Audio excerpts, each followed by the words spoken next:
Au creux de la nuit retentit le cri. 1, 2, 3, tu n'as plus de voix. Le silence tombe au milieu des ombres. 4, 5, 6 grinceleurs bâtissent.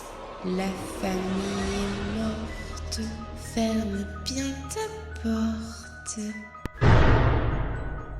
Et 7, voilà Van Raquette, le baron sans tête. Archives de la baronnie d'Amarante, comptine pour enfants. Un manoir, un passé sanglant, une soirée qui vire au cauchemar. Pour Halloween, dans un manoir en pleine campagne, Sacha est invité avec toute sa bande de potes, donc Clara et Lucille, à la soirée de l'année. Une fois sur place, Victoria, l'hôtesse, vous raconte l'histoire morbide de la vieille demeure. Il y a 100 ans, un homme dans un accès de folie a sauvagement tué toute sa famille, avant de se faire exploser la cervelle. Depuis, on l'appelle le baron sans tête. Et la nuit, on peut l'entendre pleurer dans les couloirs de la maison. Alors que Sacha se moque clairement de sa pote et de ses histoires de fantômes de bal, un cri strident résonne et la soirée bascule. Dans cette histoire, 11 fins sont possibles. Pour survivre, saurez-vous faire les bons choix ? Bienvenue dans la pire soirée de ta vie. What do you want from me? What do you want from me? What are you wondering? Why do you know? Why are you scared to know? Les phares de la voiture fendent l'épais brouillard qui envahit la route. Ça ne me permet cependant pas de voir à temps l'énorme nid de poule qui lance la voiture dans une nouvelle secousse. Sur la banquette arrière, Lucille a fait un bond dans son costume de gladiatrice. Elle se met à beugler avec la virilité d'une biche effarouchée pour la 15e fois depuis que nous sommes partis. Mais putain, c'est pas possible ce coin, on va finir avec un pneu crevé. Qui vit dans ce genre de trou perdu? Et puis, franchement, je le redis, mais à cette soirée d'Halloween de Richoux, on va clairement s'ennuyer comme des rats morts. Je n'ai rarement vu pire que le chemin de campagne sur lequel on circule pour se rendre à la fête de Victoria. Mais au fond, je sais que ce n'est pas vraiment ce qui dérange Lucille, ni le reste d'ailleurs. Ça fait 2 jours qu'elle est d'une humeur massacrante, depuis qu'elle a appris que Morgane ne viendrait pas à la soirée, en fait. Du coup, elle a décidé de partager sa mauvaise humeur avec tout le monde. Clara, qui n'en peut plus, la remet à sa place en agitant énergiquement les pompons de son costume de pom-pom girl ensanglantée. Pour la 15e fois, aussi. Bon Lucille, stop. T'es vraiment relou à la fin. Si c'était pour pourrir la soirée de tout le monde parce que le crush de madame n'est pas venu, fallait rester chez toi. Si tu te calmes pas direct, je te jure que je vais faire un remake de Vendredi 13 version gore.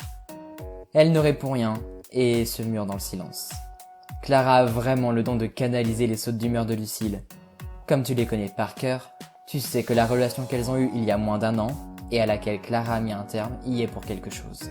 Cette dernière te jette un coup d'œil dans le rétro, et reprend sur le ton de l'humour. Bon Sacha, à vous. On est perdus. Ça fait 1 heure qu'on roule au milieu de nulle part, t'aurais dû mettre le GPS quoi. On va arriver à la bourre. Bah non, j'ai suivi tout ce que Victoria m'a dit. Et puis on ne capte rien ici, donc le GPS... Mais on devrait bientôt arriver. Wow! Oh la vache! Renchérit Lucille, dont l'humeur exécrable a laissé place à la stupeur. Un imposant manoir se dévoile en amont d'une colline, se dressant de toute sa splendeur et perçant la nuit brumeuse de ses lumières. Je savais que la famille de Victoria était riche, mais pas à ce point. Je n'ai jamais rien vu de tel, à part dans les films. Je conduis la voiture jusqu'à un énorme portail métallique qui marque certainement les limites immenses du domaine. Sur les grilles en fer forgé, je discerne des initiales. VH. Magnifiquement travaillé et entouré de fleurs dont j'ignore le nom. Tout un tas de décorations ont été ajoutées pour égayer l'entrée. Il y a plusieurs citrouilles qui projettent un halo orangé dans les ténèbres. J'aperçois aussi des bottes de paille, de fausses toiles d'araignée, des bougies, des petits fantômes, un épouvantail plus vrai que nature, légèrement sanglant et affublé d'une corde de pendu, a même été posté sur la droite du portail à côté de l'interphone. Waouh! On peut dire qu'elle a géré sur la déco. souffle Clara, de plus en plus excitée. C'est sûrement pour ça qu'on ne l'a pas vue cet été. Elle a dû passer tout son temps à préparer ça. Ça envoie du lourd. Peut-être, mais le portail est fermé. Sérieux, Victoria sait qu'elle attend du monde et elle laisse le portail fermé. C'est abusé. C'est sûrement pour ne pas laisser entrer un serial killer, Ou un céréal boulet. ajoute Clara en jetant un regard noir à Lucille. Vous avez le choix. Entre. Donner un gros coup de klaxon pour signifier que vous êtes arrivé en 03 ou bien sortir et aller sonner à l'interphone en 02.